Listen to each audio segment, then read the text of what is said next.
आज का यह आध्यात्मिक शिविर का आयोजन, जिसके माध्यम से हमारे अंदर वह चेतना, व ज्ञान, व सिद्धि, व तपस्या, व शक्ति, व चिंतन, व प्रभाव, व योग्यता, व वर्धस्व, व ज्ञान, व दिव्यता, व श्रेष्ठता, व पूर्णता, पवित्रता का बोध हम अपने जीवन में प्राप्त कर सकें, जिसके माध्यम से जीव की जो श्रेष्ठ मनोकामना है उसे पूर्ण करने में सक्षम, योग्य और शक्ति से स्वरूप बन सके। और इस आध्यात्मिक शिविर का उद्देश्य एक सामूहिक शिष्यों द्वारा किया गया आयोजन, जिसके माध्यम से शिष्य अपनी भावपूर्ण अशुभपूरित क्रियाओं के माध्यम से सदगुरुदेव के चरणों में अपने आप को प्रवीण करता हुआ जो उनका उद्देश्य था, उनका लक्ष्य था, उससे अधिक और इस भूभाग में फैलाने का वह प्रयत्न और प्रयास करता है, ताकि वह शिष्यता के जो उसने प्राप्त की है उसका वह ऋण, उसका उद्देश्य पूर्ण हो सके और उसके माध्यम से उसका नाम, उसकी क्रिया, उसका कार्य सदगुरुदेव के फोटो पे आ सके। और इसी चिंतन को ध्यान में रखते हुए यहाँ के श्रेष्ठ गुरु भाई बहनों द्वारा मिलकर इस शिविर का आयोजन किया गया है। निरंतर उनके प्रयासों के माध्यम से, चाहे मन से, धन से, तन से, जैसा भी उन्हें कार्य सौंपा गया, उस उद्देश्य को वो पूरा करने में निरंतर सफल रहे हैं। और मैं उन्हें आशीर्वाद प्रदान करता हूँ कि इसी प्रकार से जीवन में इस पुनीत कार्य को, श्रेष्ठ कार्य को, पवित्र कार्य को निरंतर आगे बढ़ाते रहे और इस सदा परिवार का और अधिक विस्तार हो सके और आप अधिक मन से कार्य कर सके और इस क्रिया में आपका धन धान्य हो सके, आपकी विशेष मनोकामना पूर्ण करने में आप सदगुरुदेव का आशीर्वाद पा सके। ऐसे आप सब प्रदेश आशीर्वाद प्रदान करता हूँ, आपकी जीवन की मंगल कामना करता हूँ।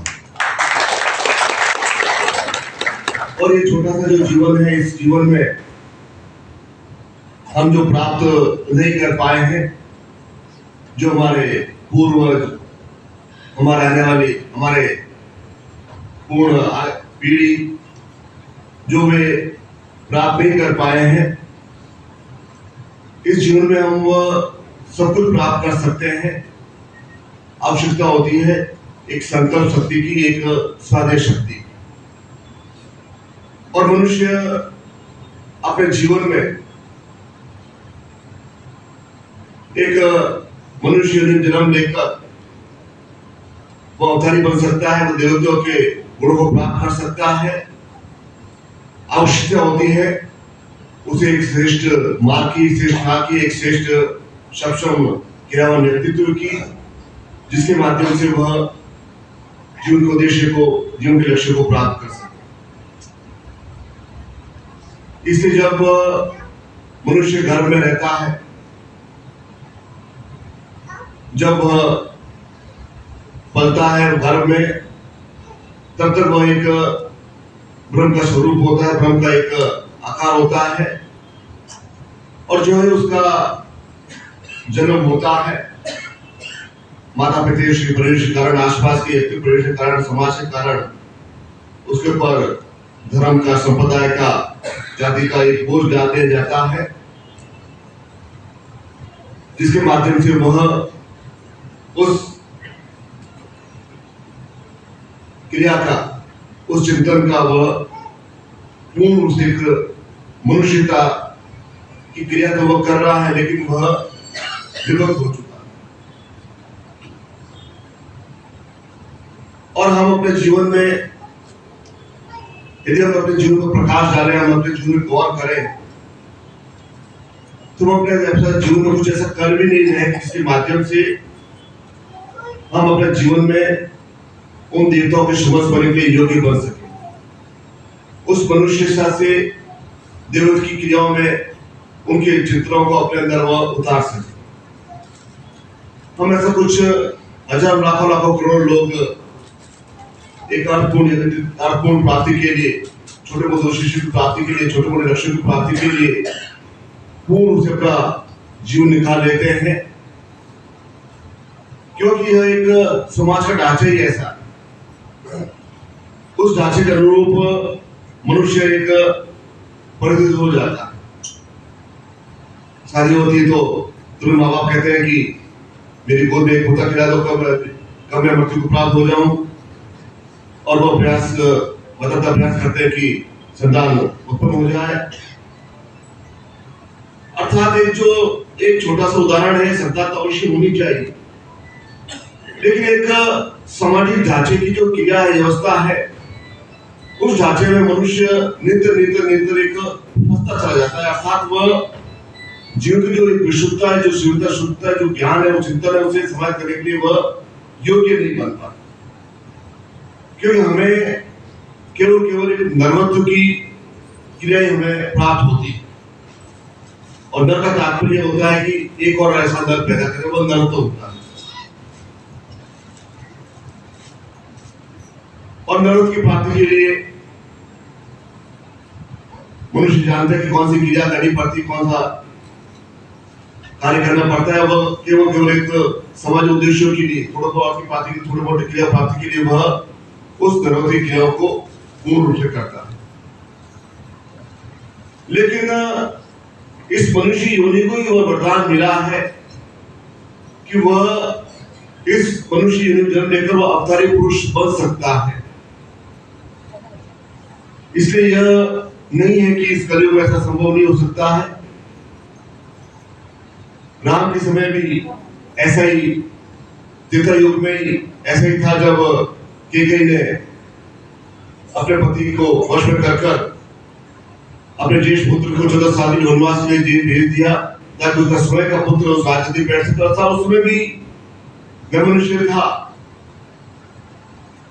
द्वापर युग में भी बड़ी सभा में द्रौपदी का चिरण किया जा रहा है, और भीष्म पितामह चुपचाप बैठे हैं, कौरव पांडव चुपचाप बैठे हैं। और जब भगवान श्री कृष्ण उसकी लज्जा जो शील और भंग होने वाली उसकी रक्षा करते हैं और फटकारते बोलते हैं, तुम कैसे तपस्वी हो, तुम कैसे ज्ञानी हो, तुम्हारे सामने ऐसा कुछ हो रहा है। अर्थात युग परिवर्तन होता है, लेकिन मनुष्य वैसा रहता है।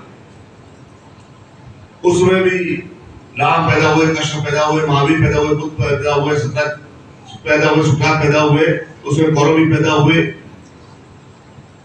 कंस भी पैदा हुए, रावण भी पैदा हुआ, दूसरे व्यक्ति पैदा हुए। अर्थात मनुष्य का स्वभाव, मनुष्य की प्रकृति वैसी बनी रहती है, युग परिवर्तन होता रहता। और हम अपने जीवन में उस नर से देवत्व बनने की क्रिया में अपने आप को अग्रसर करना। इसलिए शंकराचार्य ने कहा कि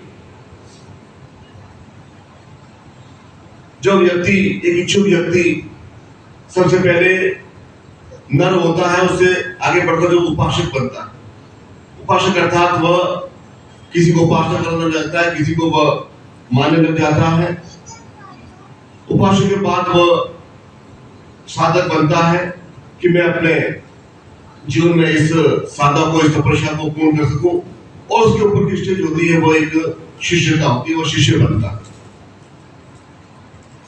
और उन्होंने शंकराचार्य ने कहा कि शिष्य का कर्तव्य दायित्व है कि वह सदगुरु के पास रहे, उसे वो ज्ञान प्राप्त करे, उसे वो चिंतन प्राप्त करे, वो पूर्णता प्राप्त करे, जिसके माध्यम से उसके जीवन का उद्धार, उसके जीवन का कल्याण हो सके।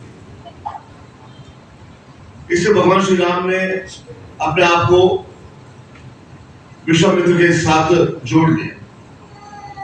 उसमें राजगुरु वशिष्ठ से चाहते तो वे राज में रहकर दीक्षा, शिक्षा, ज्ञान प्राप्त कर सकते, धनुर्विद्या, राजधर्म प्राप्त कर सकते थे। लेकिन वे विश्वामित्र के आश्रम पहुंचते हैं, 4 बालक, और वहां पर धनुर्विद्या, वह ज्ञान, वह राजधर्म, वह चिंतन, वह पूर्णता प्राप्त, जिसके माध्यम से क्योंकि उन्होंने अपने आप को विश्वामित्र के साथ जोड़ लिया। इसी प्रकार से भगवान श्री कृष्ण ने कहा मथुरा और कहा ठीक उज्जैन के पास नदी के पास शादी पड़ोसी के साथ उस समय मथुरा में भी विठल सौदा चल रहा था। अच्छे योगी तपस्वी बैठे थे, लेकिन उन्होंने अपने आप को शादी पड़ोसी के साथ जोड़ा, क्योंकि उस समय केवल शादी पड़ोसी को ये ज्ञात था कि किस प्रकार से मनुष्य के जीवन में मनुष्य से देवत्व बनने की क्रिया में उसे किस प्रकार से उसे प्राप्त किया जा सकता है। इस प्रकार जो अवतारी पुरुष हुआ है, जो भी एक श्रेष्ठ तपस्वी योगी हुआ, महर्षि हुआ है, वे बच्चों में ऐसे खेलते फिरते घूमते रहते थे, लेकिन उन्होंने जीवन के सही समय पर चिंतन को समझकर उन्होंने अपने आप को किसी के साथ जोड़ दिया। अर्थात जोड़ने की क्रिया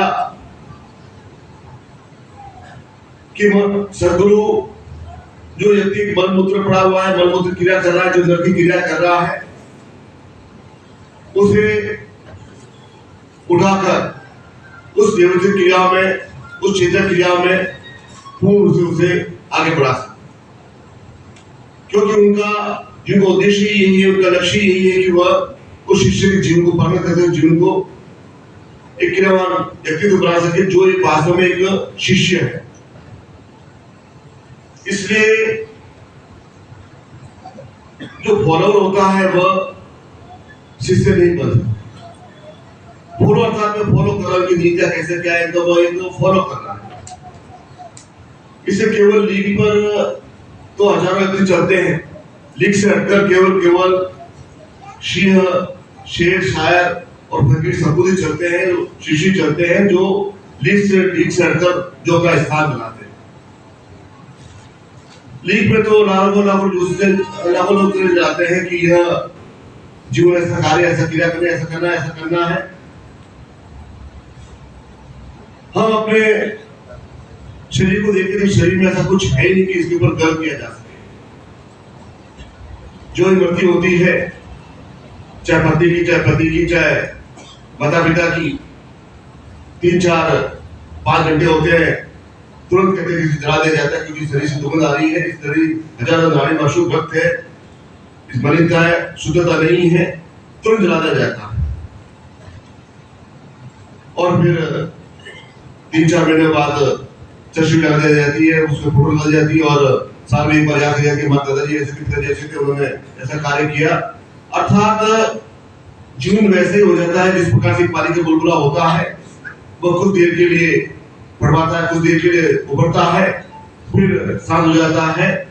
इसी प्रकार से उस मनुष्य का जीवन हो जाता है। अर्थात उसके मनुष्य के जीवन के यथार्थ क्या चिंतन क्या होते, क्या योग्यता प्राप्ति, क्या प्राप्त किया, कुछ शुद्धता प्राप्त की, कुछ चिंतन प्राप्त की, वह माने रहता है।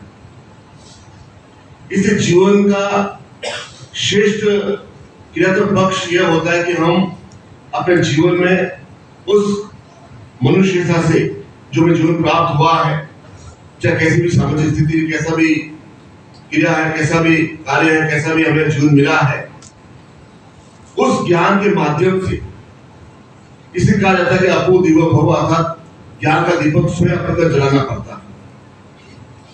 कोई आकर आपके अंदर ज्ञान का दीपक नहीं जलाएगा। दीपक जब ज्ञान का दीपक जलेगा, मन में एक भाव उत्पन्न होगा, मन में एक प्रेरणा उत्पन्न होगी, मन में क्रिया पक्ष जागृत होगी, मुझे जीवन में कुछ शेष कार्य करना है। वो एक ज्ञान का चिंतन होता है, वो ज्ञान का शुभारंभ होता है कि मुझे वो ज्ञान प्राप्त करना है। और उस ज्ञान को प्राप्ति करने के लिए मुझे किसी से जुड़ना है, जो उस मार्ग पर चलकर पूर्णता को प्राप्त कर चुका होता है। उससे जुड़ने की क्रिया इसलिए कहा जाता है कि जब सदगुरु के पास वे ही व्यक्ति जुड़ते हैं जो वास्तव में दीन रह चुके होते हैं। भगवान श्री कृष्ण ने जन्म लिया तब हजार गोवालों के रूप में उन देवताओं ने जन्म लिया, ताकि उनकी लीला को देख सके, उन्हें निहार सके, उनके साथ रह सके। इसी प्रकार से प्रत्येक काल में सदगुरु के पास वही व्यक्ति जन्म लेते हैं जो स्वयं अपने आप में कुछ योग्य होते हैं, सक्षम होते हैं, जो अंदर एक ज्ञान का दीपक जला देते हैं। उस पूर्णता तपस्या को प्राप्त करने के लिए वे उनके आसपास रहते हैं। इसे कहा साउथ से आकर सीधा जोधपुर गुरुग्राम से व्यक्ति जुड़ता है, मार्ग में हजार मंदिर है, हजार मठ है, हजार आश्रम है, लेकिन उसकी भावना, उसका चिंतन क्यों जोधपुर गुरुग्राम में जुड़ता है? क्योंकि अंतर मन में कुछ न कुछ ज्ञान का चिंतन प्राप्त हुआ है और वह पूर्ण रूप से अपने अंदर को जुड़ना चाहता है, क्योंकि उसे वो चिंतन प्राप्त हुआ है कि मुझे जोधपुर गुरुग्राम में इस ज्ञान को प्राप्त करके मैं अपने जीवन में उस क्रिया को पूर्ण कर सकता हूं जो हमारे शास्त्रों, वेदों, उपनिषदों में वर्णित है। इससे वेदों की स्थापना की गई, इस सनातन धर्म की स्थापना की गई, उसको उपनिषदों की स्थापना की गई, ताकि मनुष्य अपने जीवन में उस यथार्थ चिंतन को समझ सके कि मुझे अपने जीवन में कहाँ स्टैंड करना है, मुझे जीवन में क्या प्राप्त करना है। क्योंकि आध्यात्मिक चेतना एक अलग ही क्रिया है और भौतिक अवस्था मनुष्य अपना प्राप्त कर लेता है। वो उन हजारों लाखों लोग अपने जीवन में भौतिक अवस्था को प्राप्त करते ही हैं। हजारों नौकरी पेशा है, हजारों व्यापारी है, लाखों लोग कर्मचारी हैं, लेकिन तपस्वी, योगी, महर्षि, श्रेष्ठ पुरुष, ज्ञानी, अद्भुत व्यक्ति, शेष व्यक्ति, सदगुरु कोई भी बनता, हजार नहीं बनता। इससे हमें अपने जीवन में पूर्ण से जुड़ने की क्रिया करनी है। इसे जब शिष्य जब माया से विभूत होता है, दशा पड़ता है, जब अनुगण क्रिया करता है, वह तब उसे वह सदगुरु से देवत्व क्रियाओं में उसे वो वास्तविक स्वरूप, अपना विराट स्वरूप दिखाते हैं, ताकि वो उस भ्रम से उसे मुक्ति प्राप्त हो सके। इसे जब महाभारत के युद्ध में भी जब अर्जुन हताश हो रहा था, निराश हो रहा था, परेशान हो रहा था, पीड़ित हो रहा था, बादू होता कि वह जो ज्ञान था वह भी पूर्ण नहीं कर पाता, क्योंकि उसके सामने गुरु द्रोणाचार्य, विष्णु पितामह, उसके भ्राता खड़े होते हैं और वह एक मोह में आकर्षित हो रहा कि मैं किस प्रकार से इन पर तीर धनुष चलाऊं। तब भगवान श्री कृष्ण ने अपना विराट स्वरूप दिखाया उस अर्जुन को ज्ञान देने के लिए, और उसे गीता संदेश दिया कि जो कुछ भी युद्ध हो रहा है, मेरे हो रहा है, कौरव की मृत्यु हो रही है, मैंने तुम्हें इस युद्ध में एक निमित्त बनाया है, बाकी सब कुछ तो मैं ही कर रहा हूं। इससे तुम मुझे किस रूप में प्राप्त करना चाहते हो? तुम यदि वृक्षों में मुझे देखना चाहते हो, मैं वृक्षों में पीपल हूं, पशुओं में मैं गाय हूं, नदियों में मैं गंगा हूं, पशुओं में मैं पर्वतों में मैं हिमालय हूं। अर्थात तुम जिस रूप में मुझे देखना चाहते हो उस रूप में मुझे पूछ सकते हो, लेकिन तुम यथाचित जो तुम जीव की क्रिया समझो, तुम्हें इस युद्ध में खड़े होना है। और यदि तुम इस युद्ध में खड़े होकर तुम विगति प्राप्त हो जाते हो तो हजारों वर्ष तुम्हारी कीर्ति रहेगी, और यदि तुम इस पलायन करते हो तो तुम्हारा मृत्यु तो अवश्य होगी, लेकिन तुम्हारा कुल का नाम नहीं हो, तुम्हारा समय का नाम नहीं हो। इसी प्रकार से संसार में सदगुरु उस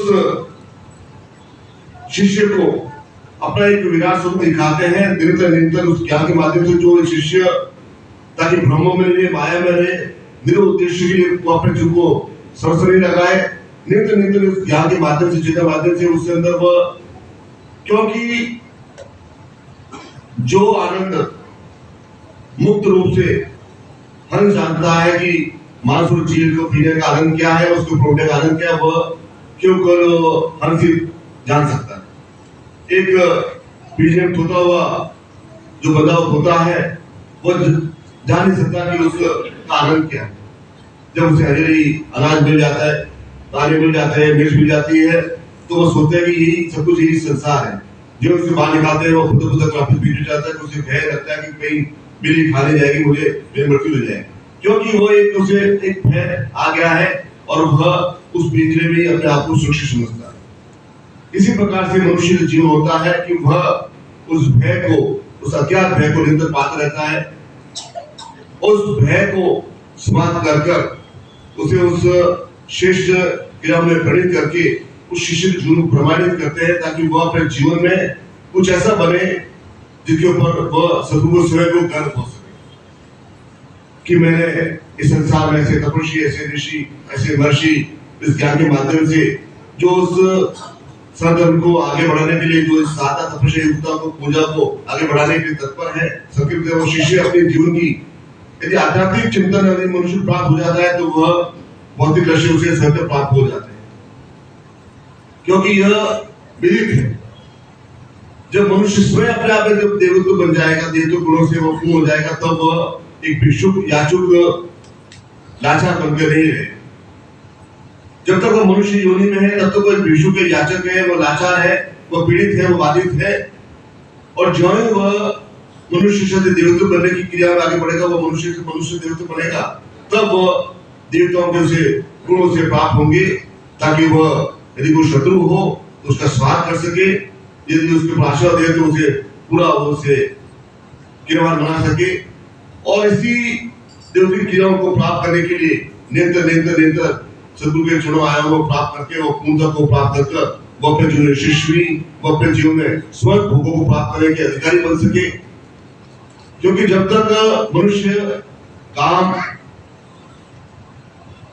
और अर्थ ये दोनों को प्राप्त करता रहेगा तब तक वह पूर्ण से भोगों को प्राप्त नहीं कर पाएगा।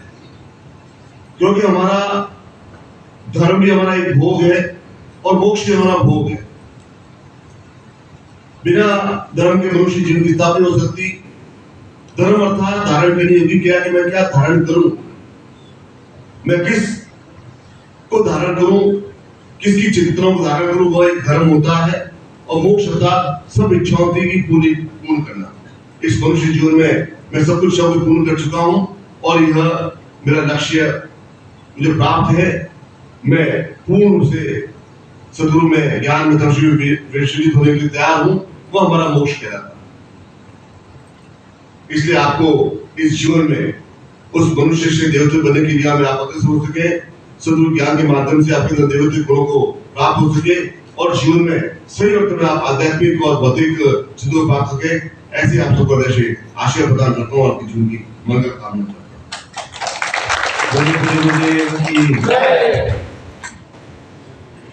परम गुरुदेव की